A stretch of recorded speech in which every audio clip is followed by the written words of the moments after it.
adoption is soaring, but what the heck is happening with the P&L? Why are we Correct. seeing all of these, these revenue gains?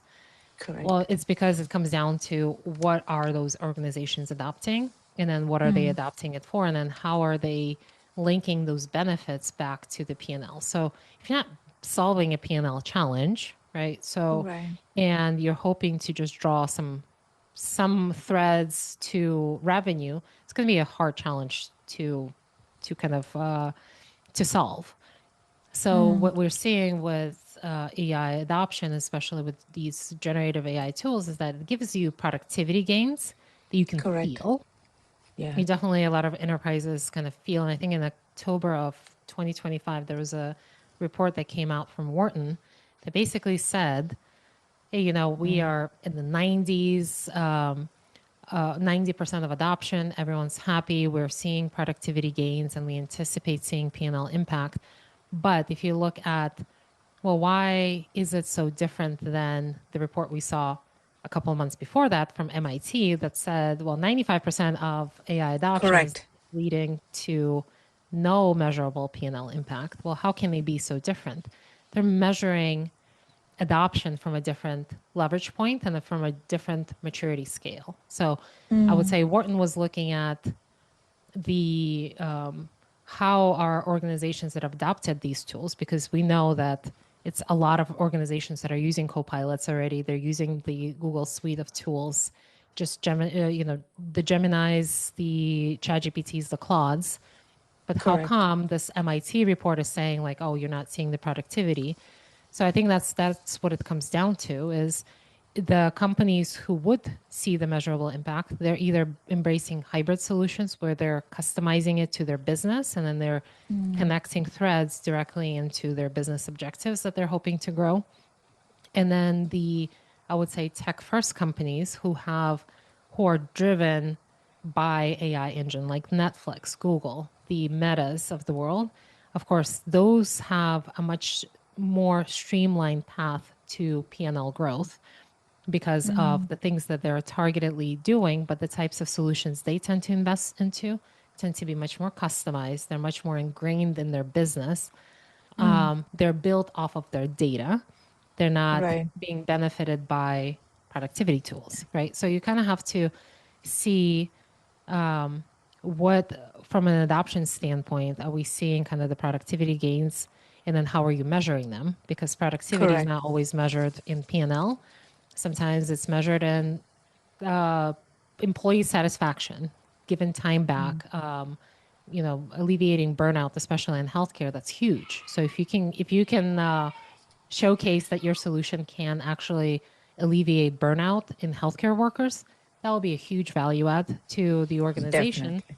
even though you may not actually link it up to a P&L impact. So it really depends on what you are defining as AI adoption and then what metrics you're actually tracking to be able to determine whether that was successful. But you also have to consider what type of solutions are you embracing currently? And then where are you in that maturity spectrum? Because in order for you to be tech first or tech enabled and to see more measurable impact, you do have to invest into building customized solutions that are built off of your data, not someone else's like the Copilots and the Geminis, to be Correct. able to do that. But that takes years for you to Yeah. actually embrace, to build that change management, to build that culture of innovation. It's not something that you're going to be able to see in 3 or 4 years. That has been basically what a lot of companies have been embracing at this point. So there's a lag, I would say, of adoption. It's being led by a lot of these out of the box tools. Some are building customized solutions, automations, some agentic workflows, but they tend to be on the lower risk profile, meaning that they're not involved in business critical operations, which for you to make Right. I would say, impactful change to your business model or to your P&L, you really have to start thinking about impacting your business. Yeah. I mean, it's good you brought that up. What MIT report and the Wharton Hmm. one, they came out with two different kind of things. And there is definitely more ROI seen on the custom solutions which were built, and especially with their own data, like you said, right? Um, and also, do you think the ROI for an AI app? I guess everybody is trying to see an ROI much faster than they should, or they're experimenting and seeing, oh, why am I not getting ROI on this one, right? So Mm-hmm. should we measure these AI for healthcare tools in a separate way, or look at their P&L in a different way that compared to other regular applications? Yeah. I would say history repeats itself. You probably hear this a lot. Right. But back in, I would say, I'm probably going to get it incorrect, but Robert Solow came up with this concept, Solow's paradox.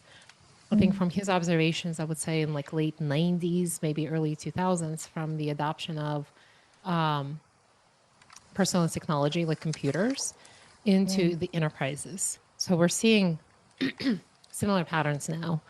And his Mm, observation was that, all of these companies were pouring so much funding into investing into these personal computers.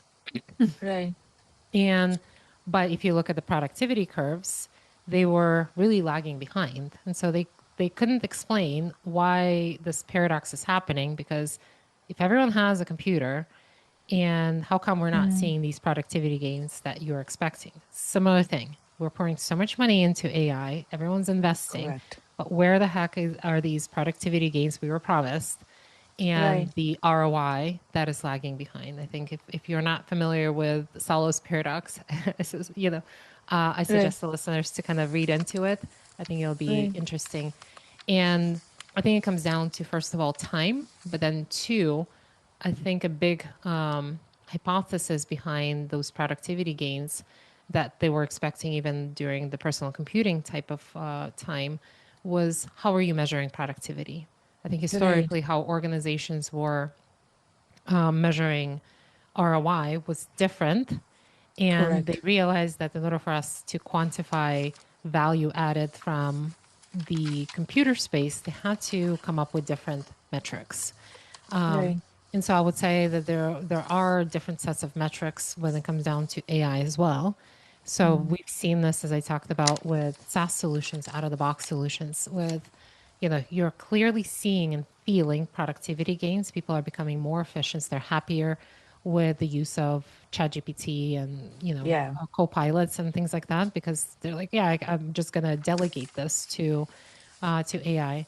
We're using transcriptions for recording calls, so no one has to be the note taker during these meetings and send Yes. out those things. So there's some automations that are built in, but unless you're redesigning workflows for the workers who were previously assigned to complete those tasks, don't expect anything to change. So Correct. there is a requirement, I would say, for you to see those productivity gains is like, how are you quantifying it? Is it based on tasks completed? Are you hoping to cut down the amount of time certain tasks are taking? And are you doing anything about it? And what Mm, anything about it part has to do with reengineering workflows, reassigning people to take on either new tasks mm, or redefining the roles. So, and that's when you're going to start to see some of that mm, ROI come into being. But if you're continuing to do things as you used to do, you're introducing these tools, how can you expect the metrics to yeah. change, right? So, Correct. in order to see change, you kind of have to make that change occur. And just Right. introducing AI into the picture doesn't always translate into those measurable ROI gains. The other Correct. source of ROI would be revenue. So if you are plugging in AI in your mission critical systems, such as customer service, then Mm-hmm. maybe potentially using AI to recommend additional products through Right. voice agents, maybe through your recommendation systems on your platform. That's when you can expect revenue gains, and you can start to attribute certain metrics to or goals for these agents or for AI to be able to accomplish. But again, if you're not setting those metrics and you're not quantifying the value, how can you expect? something to Correct. change.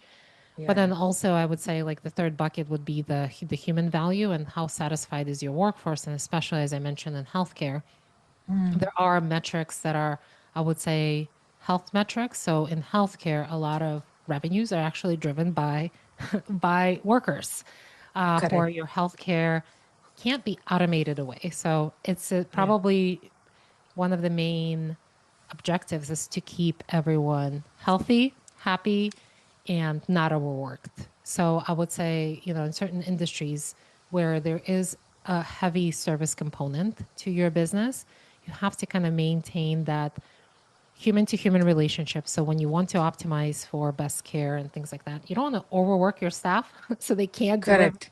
a happy Yeah. face. Yeah. Uh, So there is I would say, a soft metric that can deliver ROI that is going to be harder to quantify from a perspective of P&L or operational gains. But Yeah. nonetheless, we can see and feel that AI can definitely make a dent there as well. Yeah. No, those are really good points on ROI, actually, especially from an AI perspective and AI adoption.